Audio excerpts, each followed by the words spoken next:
শেখ হাসিনা উনি যিনি যার বিরুদ্ধে ছেলে মেয়েদেরকে খুন করার অভিযোগ আছে, আপনি জানেন, ঢাকার বড় কসাই উনি, ওনার হচ্ছে বাংলাদেশের বুচার অফ বেঙ্গল। তো উনি ওইখানে বসে কি করছেন বা কী নির্দেশ দিচ্ছেন সে অবশ্যই আমাদের মনিটরিংয়ে আছে।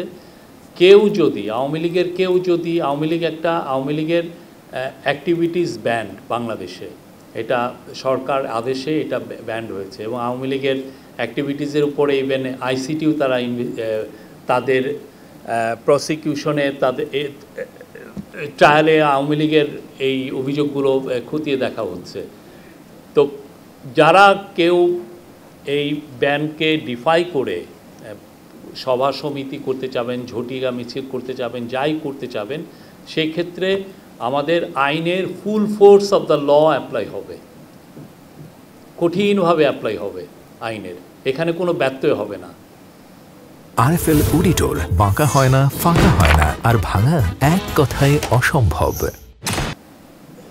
এই জায়গায় এই গভর্নমেন্ট 1 ইঞ্চি কাউকে ছাড় দেওয়া হবে না। কেউ যদি এটাকে উদ্বুদ্ধ হয়ে একজন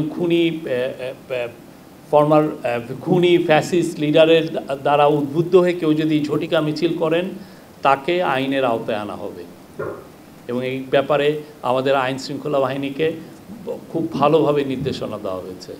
আর উনি সোশ্যাল মিডিয়াতে অনেক প্রথম থেকেই তো আমরা দেখছি যে অনেক কথা বলছেন। এইখানে আমাদের যারা আন্দোলনে ছিল, আপরাইজিংয়ে, আপনি জানেন লাখ লাখ ছেলে মেয়ে ছিল, তাদেরকে উনি টেরোরিস্ট বলছেন। তো তার বিষয়ে আমাদের চিফ অ্যাডভাইজার যখন ইন্ডিয়ান প্রাইম মিনিস্টারের সাথে কথা বলেছিলেন, সেই বিষয়টা উঠেছিল। এখনও দেখছি যে এই বিষয়ে আসছে। তো আমাদের এখন তো ট্রায়াল হচ্ছে, ভার্ডিক্ট হোক, তো ভার্ডিক্টের পরে এই বিষয়ে আমরা আবার ইন্ডিয়ার সাথে এই বিষয়ে আমাদের ফরেন মিনিস্ট্রি আবার এই বিষয়টা তুলবে। না, আগে আমরা চিঠি দিয়েছি না, তার এক্সট্রাডিশনের জন্য তো আমরা চিঠি দিয়ে রেখেছি। হ্যাঁ, আর শেখ হাসিনার কি ধরনের ক্রাইম করেছেন এটার স্পষ্ট দলিল আছে ইউএনের রিপোর্টে। আমি সবাইকে অনুরোধ করব আপনারা এটা পড়বেন। আমরা ইতিমধ্যে জেনেছি যে ইউএনডিপি এবং জাতিসংঘ ইউএনকে চিঠি দেওয়া হয়েছে আওয়ামী লীগের পক্ষ থেকে নির্বাচনে যেন কোনো ধরনের সহায়তা না করে।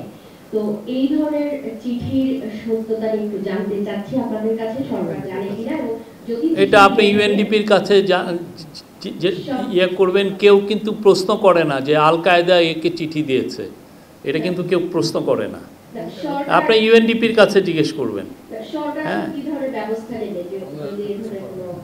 এটা আপনি ইউএনডিপির কাছে এই বিষয়ে জিজ্ঞেস করবেন।